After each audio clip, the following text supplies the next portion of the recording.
Hello मेरे प्यारे viewers, कैसे हैं आप सभी लोग। उम्मीद है आप सभी लोग अच्छे होंगे। कहानी के लिए मेरे चैनल को सब्सक्राइब कीजिए, कहानी को लाइक और शेयर ज़रूर कीजिएगा। और कहानी कैसी लगी प्लीज़ कमेंट बॉक्स में ज़रूर बताइएगा। कहानी को लेकर कोई भी राय या सुझाव हो वो भी कमेंट बॉक्स में ज़रूर दीजिएगा। तो शुरू करते हैं हम आज की अपनी कहानी। सुबह से यह चौथा फ़ोन था। फ़ोन उठाने का बिल्कुल मन नहीं था, पर माँ अंतर्नेहा ने फ़ोन उठा ही लिया। हेलो, हाँ माँ बोलो। बोलना क्या है, घर में सभी तुम्हारे जवाब का इंतज़ार कर रहे हैं। तुम जवाब क्यों नहीं देती माँ, इतना आसान नहीं है, मुझे सोचने का मौका तो दो, नेहा ने बुझे स्वर में कहा। सोचना क्या है इसमें, तुम्हारी बहन की अंतिम इच्छा थी। क्या तुम्हें उन बच्चों पर बिल्कुल भी दया नहीं आती माँ पर क्या माँ की तरह पाला था तुम्हारी बहन ने तुम्हें। आज जब उसके बच्चों को माँ की ज़रूरत है तो तुम्हें सोचने का समय चाहिए। माँ इस तरह कोई कैसे फैसला ले ले। ठीक है, अगर तुम्हें उन बच्चों की छिछला लेदर मंजूर है तो फिर क्या कहें। माँ इस तरह की बातें क्यों कर रही हो। माँ का गला भर आया। जब माँ बनोगी तब औलाद का दर्द समझोगी। फूल से बच्चे माँ के बिना कलप रहे हैं और तुम सब दरवाजे बंद करके बैठी हो। नेहा का मन खराब हो चुका था। 4 भाई बहनों में सबसे छोटी थी वो, सबसे छोटी, सबसे लाडली, पर जिंदगी उसे इतने कड़वे और कठिन मोड़ पर लाकर खड़ी कर देगी उसने कभी नहीं सोचा था। दीदी की शादी के वक्त महज 13 साल की नाजुक उम्र थी उसकी। दीदी की शादी में पहली बार साड़ी पहनी थी। कितना उत्साह था। जीजा जी का जूते चुराऊंगी, 10,000 से 1 रुपये कम ना लूँगी। जीजा जी उसकी हर शरारत पर मुस्कुरा कर रह जाते। वह सिर्फ उसकी बहन के पति ही नहीं, नेहा की हर बात के हमराज थे। समझदार और सुलझे हुए दामाद को पाकर पूरा परिवार बहुत खुश था। बहुत सारी ऐसी बातें जो दीदी को भी पता नहीं चल पाती थी वह जीजा जी से डिस्कस करती थी। जीजा जी के उत्साहित करने पर ही उसने सिविल सर्विसेज की तैयारी करनी शुरू की थी, नहीं तो वह भी दीदी की तरह घर गृहस्थी देख रही होती। बाबा की अंतिम इच्छा का मान रखने के लिए दीदी बलि का बकरा बनकर रह गई। गृहस्थी के आगे वह कुछ भी ना सोच सकी। याद है उसे आज भी वह दिन। दीदी की कैंसर की रिपोर्ट आई थी। कैंसर 3rd स्टेज पर था। घर में कोहराम मच गया था। माँ का रो रो कर बुरा हाल था और दीदी दीवार का कोना पकड़े बुत पड़ी थी। नेहा को समझ में नहीं आ रहा था किस किस को संभाले और क्या समझाए। समझते सभी थे पर झूठी दिलासा एक दूसरे को देते रहे। प्रवीण जीजा जी का सुदर्शन चेहरा अचानक से बूढ़ा लगने लगा था। अपने जीवन संगनी की दुर्दशा उनसे बर्दाश्त नहीं हो रही थी। कितने सुखी थे वे। राम सीता जैसी जोड़ी थी उनकी। ना जाने किसकी नज़र लग गई थी उस खुशहाल परिवार पर। जीजा जी ने दीदी को बचाने के लिए हर संभव कोशिश की। कहाँ कहाँ नहीं दौड़े, किस किस के आगे हाथ नहीं जोड़े, पर पत्थर का भगवान भी पत्थर हो चुका था। जीजा जी की आलीशान कोठी, रुपया पैसा सब धरा का धरा रह गया और दीदी हमें रोता बिलखता छोड़ कर चली गई। घर मेहमानों और रिश्तेदारों से भरा हुआ था। नन्ही परी माँ के लिए बिलखते बिलखते नेहा की गोदी में ही सो गई थी। दीदी की चाचियाँ सास कनखियों से नेहा को बार बार घूर रही थी। बहुत देखा देखा चेहरा लग रहा है तुम। मैं परी की मौसी हूँ। चाची जी ने सोती हुई परी के सर पर हाथ फेरते हुए बड़े व्यंग्यात्मक ढंग से कहा। हाँ भाई, परी के लिए तुम माँ सी हो। नेहा गुस्से से तिलमिला गई। वो पैर पटकते परी को लेकर कमरे में चली गई। इन 13 दिनों में हर आने जाने वालों की निगाहों में उसने यही सवाल तैरता देखा था। कितनी रोई थी वो उस दिन। माँ दीदी को गए 4 दिन नहीं हुए और लोग जीजा जी की दूसरी शादी के बारे में भी सोचने लगे। वो माँ के गोद में सर रख कर सिसकने लगी।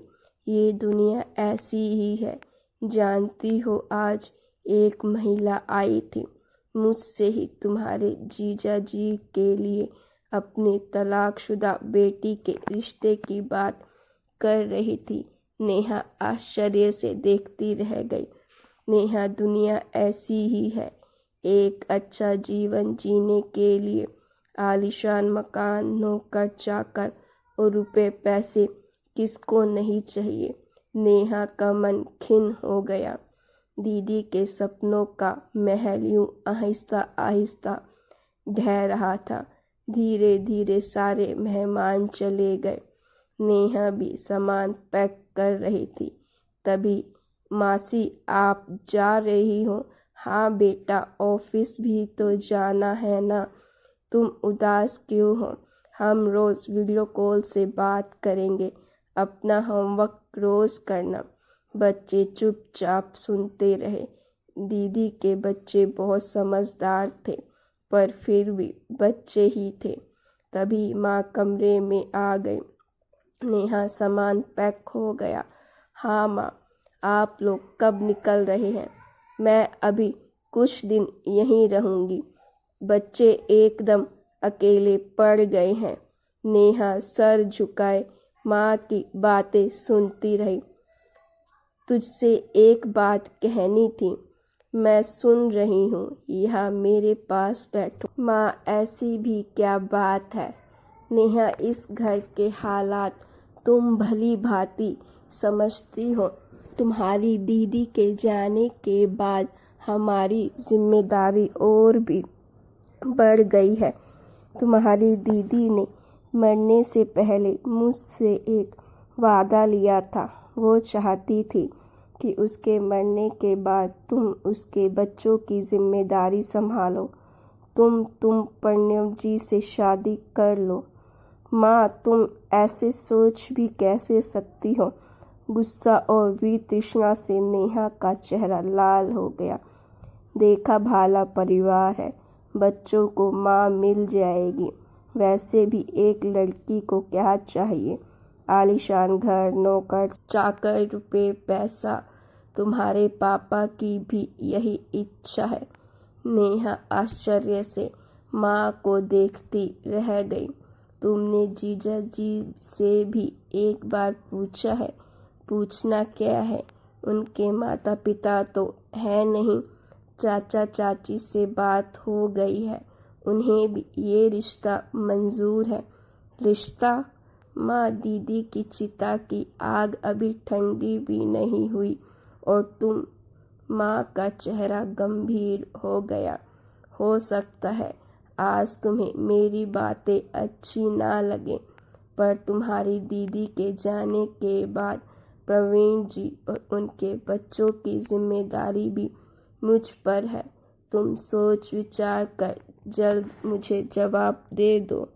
कहते हैं, मरने वाली की अंतिम इच्छा ना पूरी की जाए तो उसकी आत्मा को कभी शांति नहीं मिलती। माँ की आंखों में तैर रहे हजारों सवालों को वो झेल नहीं पाई।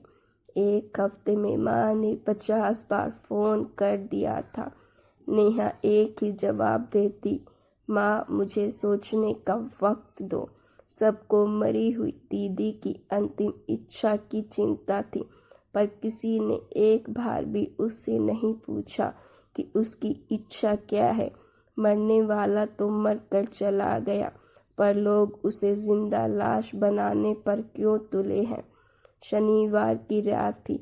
नेहा हाथ में कॉफी का मग लिए छत पर सुकून के चंद पलों की तलाश में आकर बैठी थी। आसमान में चांद अकेला था। वो भी तो आज कितनी अकेली थी। सब अपनी जिम्मेदारियों से मुक्त होना चाहते हैं, और वो आखिर क्या चाहती थी। नेहा की आंखों के सामने जीजाजी, परी और गोलू का मासूम चेहरा उभर आया। नेहा ने आंखें मूंद ली। आखिर एक लड़की को क्या चाहिए? एक खुशहाल परिवार, रुपए, पैसा, घर, बस बस बस क्या यही चाहिए था उसे अपनी जिंदगी से? मगर वो माँ की बात मानकर शादी कर ले तो उसे इस रिश्ते से क्या मिलेगा? दीदी की परछाई होने का दर्जा, दूसरी पत्नी, दूसरी माँ। नेहा मन ही मन मुस्कुराने लगी। दूसरी माँ नहीं, सौतेली माँ। लोगों के ताने, समाज का हर कदम पर तुलना। बड़ी बहन ज़्यादा सुंदर थी, दूसरी तो ऐसी ही आ गई। बच्चे पैदा करने की क्या ज़रूरत है? पहले से 2 बच्चे ही हैं। जिंदगी गुजर जाएगी एक अच्छी माँ बनने और सिद्ध करने में। उसके बाद भी इसकी कोई गारंटी नहीं कि वो ये सिद्ध कर भी पाएगी या नहीं। प्रवीण की निगाहें हर चीज़ में, हर रंग में, हर त्योहार में, हर स्वाद में दीदी को ढूंढेंगी। तिनका जोड़ कर अरमानों से सजाया हुआ दीदी के उस घर में एक फूलदान सजाने में भी उसके हाथ कांपेंगे। हर पार्टी, हर उत्सव में लोगों की सवालिया निगाहें उसे तार तार करेंगी। देखने में तो ठीक लगती है, फिर क्या गरज पड़ी थी 2 बच्चों के बाप से शादी करने की? अकेली आई है या बच्चे भी? नेहा ने घबरा कर आंखें खोल दी और आसमान में तारों के बीच दीदी को ढूंढने लगी। दीदी मुझे माफ़ कर देना। शायद तुम्हें लगे मैं स्वार्थी हूँ, पर मैं इतनी मजबूत नहीं कि जीवन भर लोगों के सवालों का जवाब दे सकूं। पर मैं आज तुमसे ये वादा करती हूँ कि एक मौसी के तौर पर हमेशा तुम्हारे बच्चों के साथ खड़ी रहूंगी। हफ्ते में घुमड़ते सवालों का मानो उसे जवाब मिल गया था। नेहा माँ को फ़ोन करने के लिए छत से नीचे उतर गई।